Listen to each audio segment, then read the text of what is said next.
Hello बच्चों, आप सभी का हमारे यूट्यूब चैनल आरती एजुकेशन क्लासेस में स्वागत है। आज की वीडियो में हम आपके लिए लेकर आए हैं 8th ग्रेड अभ्यास पुस्तिका कक्षा 8 विषय सामाजिक विज्ञान। आइए बच्चों, हम देखते हैं 8th ग्रेड अभ्यास पुस्तिका कक्षा 8 सामाजिक विज्ञान के प्रश्नोत्तर। सबसे पहले हम यहाँ देखेंगे, यहाँ पर हमें अनुक्रमणिका दी हुई है, पाठ का क्रमांक, पाठ का नाम और पृष्ठ क्रमांक। यहाँ पर दिया हुआ है पाठ का नाम भारत में ब्रिटिश सत्ता की स्थापना और विस्तार, जो एक पाठ है। पाठ क्रमांक 2 है ब्रिटिश प्रशासन नीतियाँ और प्रभाव। पाठ 3 है ब्रिटिश शासन के विरुद्ध संघर्ष। पाठ 4 है राष्ट्रीय एकीकरण। पाठ 5 है हमारे राष्ट्रीय लक्ष्य। पाठ 6 है स्थल एवं स्थलाकृतियाँ। पाठ 7 है परिवर्तनकारी बाह्य शक्तियाँ। पाठ 12 है भारत की रक्षा व्यवस्था। पाठ 13 है उत्तर अमेरिका का भौतिक स्वरूप। पाठ 15 है दक्षिण अमेरिका का भौतिक स्वरूप। पाठ 18 है क्रांतिकारी आंदोलन। पाठ 19 है राष्ट्रीय आंदोलन एवं स्वतंत्रता प्राप्ति। पाठ 20 है भारत की विदेश नीति एवं पड़ोसी देश के संबंध। पाठ 21 है भारत में संयुक्त राष्ट्र। पाठ 24 है ऑस्ट्रेलिया महाद्वीप का भौगोलिक स्वरूप। पाठ 27 है हमारा जीवन और पर्यावरण। तो आज के वीडियो में हम आपके लिए लेकर आए हैं बच्चों पाठ 2 ब्रिटिश प्रशासन और प्रशासन नीति और प्रभाव। पिछले वीडियो में हम आपके लिए लेकर आए थे भारत में ब्रिटिश सत्ता की स्थापना और विस्तार। आइए बच्चों, देखते हैं हम प्रश्नों के उत्तर। पाठ 2 ब्रिटिश प्रशासन नीतियाँ और प्रभाव। यहाँ पर हमें पाठ क्रमांक 1 दिया हुआ है। प्रश्न नंबर 1 है हमारा दोहरा शासन प्रबंध से क्या आशय। जो दोहरा शासन प्रबंध है उससे क्या आशय है, हमें इस प्रश्न के उत्तर में लिखना है। यहाँ पर इस प्रश्न का उत्तर हमें मिलेगा पाठ्य पुस्तक के पृष्ठ क्रमांक 17 पर इसका उत्तर मिलेगा हमें। बंगाल में दोहरा शासन प्रबंध। बक्सर युद्ध के पश्चात, देखिए उत्तर में हमने जो लिखा है, बक्सर युद्ध के पश्चात बंगाल में दोहरा शासन की शुरुआत होती है। इस शासन प्रबंध के तहत दीवानी अधिकार कंपनी के पास थे, लेकिन उत्तरदायित्व नहीं निजामत यानी अर्थात शासन करना और फौजदारी का कार्य बंगाल के नवाब के पास रहा, लेकिन इसे लागू करने की शक्ति नहीं थी। यह आशय है दोहरा शासन प्रबंध से। तो देखिए इस प्रश्न का उत्तर हमें कहाँ मिला था, पृष्ठ क्रमांक 17 पर। बक्सर युद्ध के पश्चात बंगाल में दोहरा शासन लागू हुआ था और इस शासन की शुरुआत इस शासन प्रबंध के तहत दीवानी के अधिकार कंपनी के पास थे, लेकिन उत्तरदायित्व नहीं था। निजामत करने ने अर्थात शासन करना और फौजदारी का कार्य बंगाल के नवाब के पास रहा। इस तरह से हमने इस प्रश्न का उत्तर लिखा है बच्चों। आप भी इसे अपने 8th ग्रेड अभ्यास पुस्तिका में नोट कर लीजिए। आइए बच्चों, हम देखते हैं प्रश्न नंबर 2। दोहरी शासन व्यवस्था से बंगाल की जनता पर क्या प्रभाव पड़ा, लिखिए। जो दोहरी शासन व्यवस्था थी उससे बंगाल की जनता पर क्या प्रभाव पड़ा। इस प्रश्न का उत्तर हमें मिलेगा पाठ्य पुस्तक के पृष्ठ क्रमांक 17 पर। दोहरी शासन व्यवस्था से निम्नलिखित प्रभाव पड़े।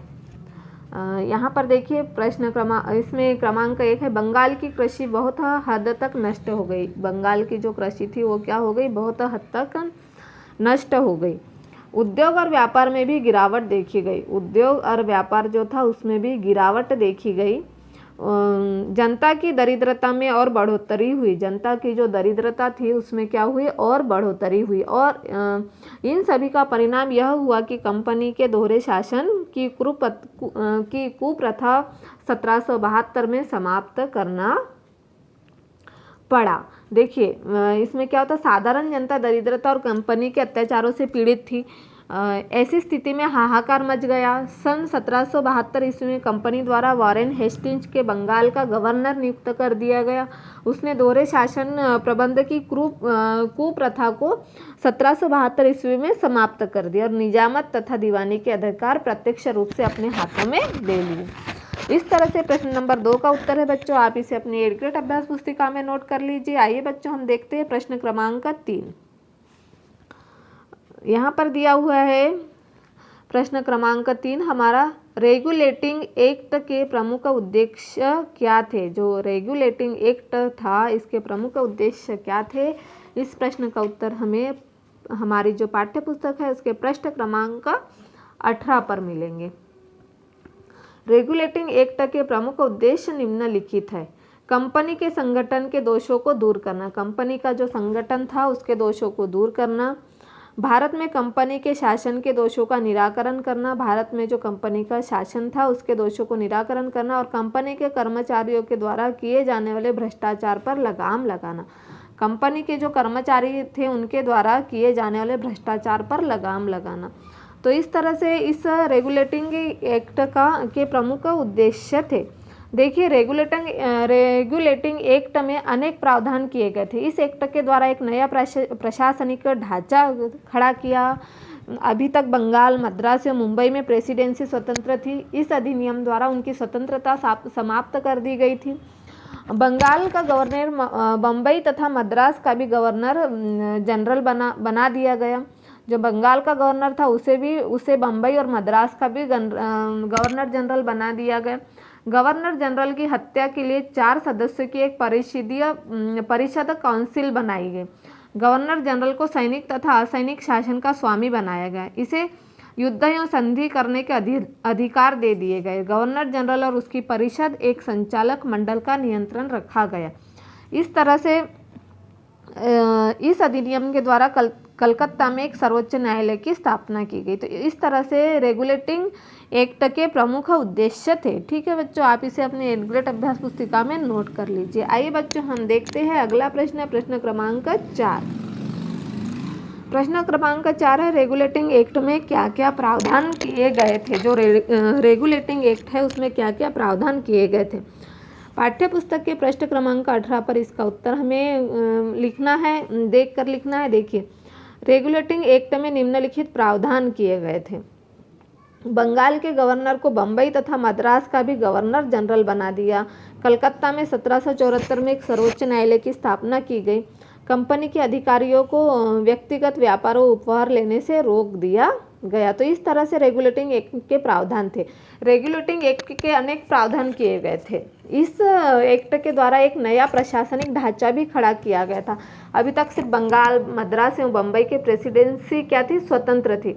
इस अधिनियम द्वारा उनकी स्वतंत्रता भी समाप्त कर दी गई। बंगाल का गवर्नर बम्बई तथा मद्रास का भी गवर्नर जनरल बना दिया गया। गवर्नर जनरल की सहायता के लिए 4 सदस्यों की एक परिषद काउंसिल बनाई गई, जिसमें गवर्नर जनरल को सैनिक तथा असैनिक शासन का स्वामी बनाया गया। इस युद्ध के संधि करने के इसे युद्ध एवं संधि करने के अधिकार दे दिए गए।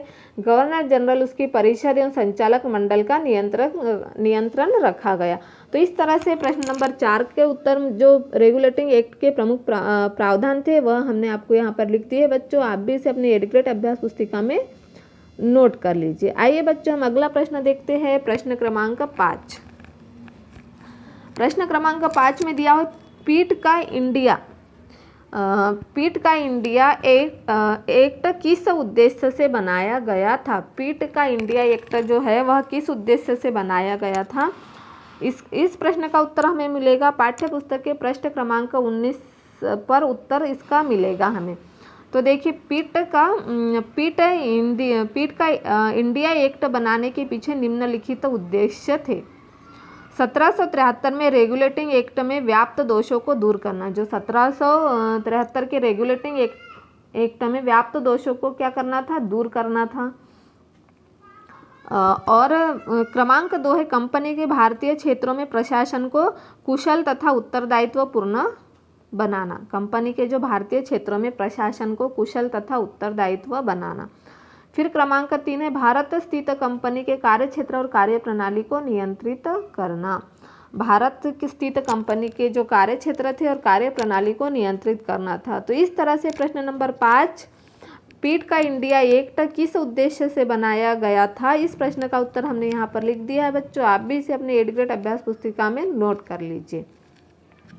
देखिए, भारत स्थित कंपनी के कार्यक्षेत्र तथा कार्यप्रणाली आदि पर नियंत्रण स्थापित करने के लिए ब्रिटेन के प्रधानमंत्री विलियम पिट ने सन 1784 में एक कानून पारित किया, जिसको पीट इंडिया एक्ट भी कहा जाता है। तो इस तरह से जो एक्ट बनाया था पीट इंडिया एक्ट के नाम से, उसके जो उद्देश्य थे वे हमने यहाँ पर लिख दिए हैं। आप भी इसे अपनी एडग्रेड अभ्यास पुस्तिका में नोट कर लीजिए। आइए बच्चों अगला प्रश्न देखते हैं, प्रश्न क्रमांक 6।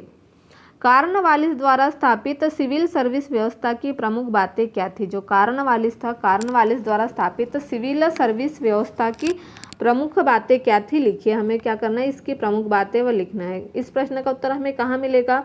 पाठ्य पुस्तक के पृष्ठ क्रमांक 20 पर इसका उत्तर हमें मिलेगा। कॉर्नवालिस द्वारा स्थापित सिविल सर्विस व्यवस्था की प्रमुख बातें निम्नलिखित है।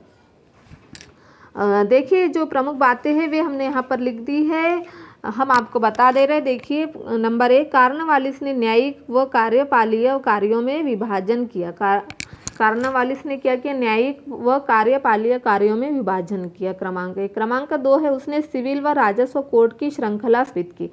उसने क्या किया? सिविल व राजस्व कोड की श्रृंखला स्थापित की। फिर कंपनियों के अधिकारियों के वेतन में बढ़ोतरी की ताकि वे भ्रष्टाचार में लिप्त न हो। इन्हीं सब सुधारों को 1793 ईस्वी में एकत्र कर कॉर्नवालिस संहिता का नाम दिया गया। 1743 में 1793 ईस्वी में एकत्र कर कॉर्नवालिस संहिता का इसे नाम दिया गया। देखिए जो कॉर्नवालिस द्वारा स्थापित सिविल सर्विस व्यवस्था की प्रमुख बातें जो थी उसे हमने यहाँ पर लिख दिया है। आप भी इसे अपनी 8th ग्रेड अभ्यास पुस्तिका में नोट कर लीजिए। सन 1793 ईस्वी में बनाए गए बंगाल रेगुलेशन एक्ट के तहत न्यायालयों में भारतीयों के निजी एवं मालिकाना अधिकारों के लिए फैसले होने थे। इस एक्ट में हिंदुओं और मुसलमानों के निजी कानूनों को शामिल किया गया था। इससे भारत में लिखित कानूनों का चलन आरंभ हुआ था। ब्रिटिश भारत के अन्य प्रदेशों में भी इस प्रकार की कानून व्यवस्था बनाए थे। तो इस तरह से इस प्रश्न का उत्तर है प्रश्न क्रमांक 6 का। इसे आप अपनी 8th ग्रेड अभ्यास पुस्तिका में नोट कर लीजिए बच्चों। हम देखते हैं प्रश्न क्रमांक 7 का उत्तर। प्रश्न क्रमांक 7 क्या है हमारा? ब्रिटिश आर्थिक नीतियों का भारतीय समाज पर क्या प्रभाव पड़ा? लिखिए, जो ब्रिटिश आर्थिक नीति थी उसका भारतीय समाज पर क्या प्रभाव पड़ा उसे हमें लिखना है। ब्रिटिश आर्थिक नीतियों का भारतीय समाज पर निम्नलिखित प्रभाव पड़ा। इस प्रश्न का उत्तर हमें मिलेगा पाठ्य पुस्तक के पृष्ठ क्रमांक 21 पर। ब्रिटिश आर्थिक नीति के प्रभाव। देखिए किसानों की आर्थिक स्थिति बहुत ज़्यादा खराब हो गई थी। किसानों की जो स्थिति थी वे क्या थी? बहुत ज़्यादा खराब हो चुकी थी। वे 2 वक्त रोटी के लिए तरस गए थे, जिसका दुष्परिणाम भूखमरी के रूप में सामने आया। किसानों की स्थिति इससे ब्रिटिश आर्थिक नीतियों से बहुत खराब हो चुकी थी और वे 2 वक्त की रोटी के लिए इस तरस गए थे, जिसका दुष्परिणाम भूखमरी के रूप में सामने आया। फिर क्रमांक 2, ऋणग्रस्तता में बढ़ोतरी देखी गई। जो ऋणग्रस्तता थी उसमें बढ़ोतरी हो गई। और फिर क्रमांक 3 है, ब्रिटिश आर्थिक नीतियों ने परंपरागत भारतीय कुटीर उद्योगों को नष्ट कर दिया था। ब्रिटिश आर्थिक नीतियों ने क्या किया? जो परंपरागत भारतीयों के कुटीर उद्योग चलते थे उन्हें नष्ट कर दिया गया था और इसीलिए उद्योगों को नष्ट कर दिया। तो इस ब्रिटिश आर्थिक नीतियों का भारतीय समाज पर बहुत अधिक प्रभाव पड़ा। भारत में अधिकांश जनसंख्या क्या करती है? गांवों में निवास करती है। जनता स्वयं अपनी आजीविका पर निर्भर थी। ग्रामीण लोग अधिकांश खेती किसानी का काम किया करते थे। किसान अपनी फसल का एक निश्चित भाग लगान के रूप में अपने स्वामी जमींदार या शासक को देते थे। राज्य सामान्यतः गांव के पटेल या प्रधान माध्यम से लगान वसूलते थे। ग्रामीणों के निश्चित अधिकार थे जिसके तहत उन्हें भूमि से बेदखल नहीं किया जाता था।